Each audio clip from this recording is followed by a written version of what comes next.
ಯಾದಗಿರಿ ಜಿಲ್ಲೆಯ ಸುರಪುರ ತಾಲೂಕಿನ ಬೋನ್ಹಾಳ ಗ್ರಾಮದಲ್ಲಿ ರೈತರಿಗೆ ಭತ್ತದ ತೂಕದಲ್ಲಿ ದೊಡ್ಡ ಮಟ್ಟದ ಮೋಸ ನಡೆದಿದೆ.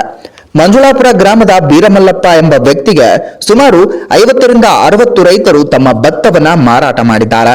ಆದರೆ ಪ್ರತಿಯೊಂದು ಚೀಲಕ್ಕೂ 7ರಿಂದ 8 ಕೆಜಿ ತೂಕ ಕಡಿಮೆ ತೋರಿಸಿರೋದು ರೈತರ ಗಮನಕ್ಕೆ ಬಂದಿದೆ. ಜೊತೆಗೆ ಭತ್ತದ ದರವನ್ನು ಕಡಿಮೆ ಮಾಡಿರುವ ಕಾರಣ ರೈತರಿಗೆ ದೊಡ್ಡ ಅನುಮಾನ ಮೂಡಿದೆ. ವರ್ಷವಿಡೀ ಬೆವರು ಬೆಳೆದ ಬೆಳೆ ಮಾರಾಟ ಮಾಡುವಾಗ ಈ ರೀತಿಯ ಅನ್ಯಾಯವಾಗಿರೋದು ಅವರಿಗೆ ಶಾಕ್ ಆಗಿದೆ.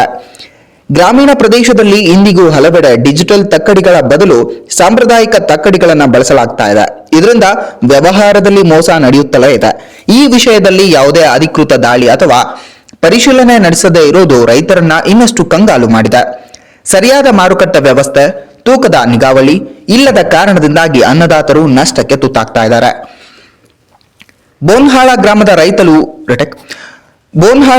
ರೈತರು ಈಗಾಗಲೇ ಸುಮಾರು 15ರಿಂದ 16 ಗಾಡಿ ಲೋಡ್ ಭತ್ತವನ್ನ ಮಾರಾಟ ಮಾಡಿರುವುದಾಗಿ ಹೇಳಿದ್ದು, ತಮ್ಮ ಮೇಲೆ ನಡೆದ ಅನ್ಯಾಯಕ್ಕೆ ಪರಿಹಾರ ನೀಡಬೇಕು ಎಂದು ಆಗ್ರಹಿಸಿದ್ದಾರೆ. ಸಮಸ್ಯೆ ಬಗೆಹರಿಯದೆ ಹೋದರೆ ಪ್ರತಿಭಟನೆಗೆ ಇಳಿಯುವುದಾಗಿ ರೈತರು ಎಚ್ಚರಿಸಿದ್ದಾರೆ.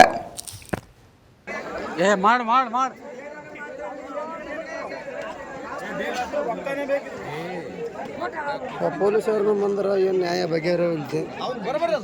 ಯಾರು ಹೇಳಕ್ ಹೋಗ್ಬೇಕು ನಾವು?